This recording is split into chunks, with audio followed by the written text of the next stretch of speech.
20-year-old man accused of making and detonating bombs after one was found at a sports complex in Lebanon is back in federal court. Yeah, authorities, they confiscated items from James Phillips's Mason home when he was first taken into custody. Our Brenda Ordonez has more now.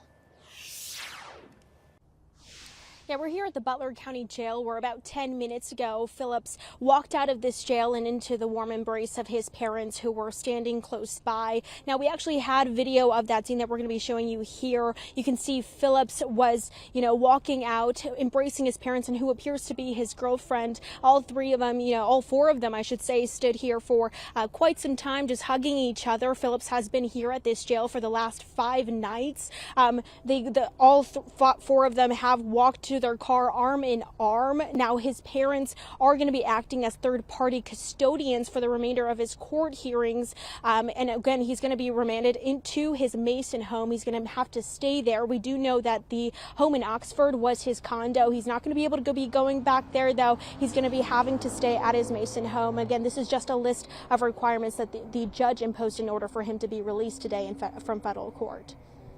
Well, he's scared to death. James Phillips will return to his Mason home after spending 5 nights in jail. The 20-year-old is federally charged with possession of an unregistered firearm explosive device. Last week, FBI police and bomb squads raided his family home and his condo in Oxford. Phillips has been under investigation for months after an IED was found in a Lebanon soccer complex in September of last year. Prosecutor Emily Glatfelter said the device was so volatile it exploded when a laser pointed at it. After searching his iCloud, prosecutors say they found Phillips detonated numerous explosives in the last 13 to 14 months, all constructed in a shed behind his Mason home. Prosecutors say they still have an incomplete picture of Phillips' entire movements, but say video and photos recovered show in February of 2024, he blew up a tractor in Kentucky. In April of 2024, he detonated an explosive device in the same Lebanon soccer complex. A few months later, he was part of an underwater explosion in his neighborhood,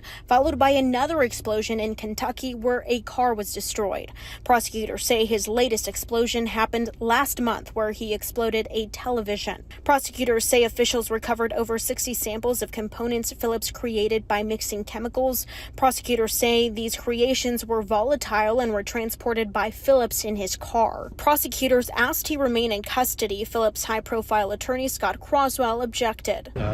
Essentially what the government said happened, but the atmosphere of how it happened is different. This is a hobby. Croswell notes the Xavier High School graduate has no criminal history and is the son of 2 chemists, saying Phillips has had a fascination with explosives since he was young. He notes Phillips had permission from the property owners to explode their belongings on their property, and his intention has never been to harm anyone, noting his intention was not to leave the explosive device at the Lebanon soccer complex that was found in September of 2024.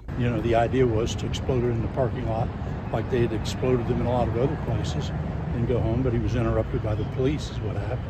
Family, friends, his priest, and former chief prosecuting attorney all were in court to support Phillips. Judge Karen Litkovitz did release Phillips, noting prosecutors did not make an adequate case for him being a flight risk or pose a danger to the community that could not be mitigated by court orders. Yeah, among the list of requirements imposed by Judge Litkovitz includes Phillips will not be able to purchase or access chemicals or any precursor materials. He will not be able to have a firearm. He will not be able to access his shed that's in the back of that Mason home, and he will have to surrender his passport. He's also going to have a restricted travel order to the Southern District of Ohio. Of course, we're going to have all this information, though, on our website. For now, in Butler, Brenda Ordonez, Fox 19 Now.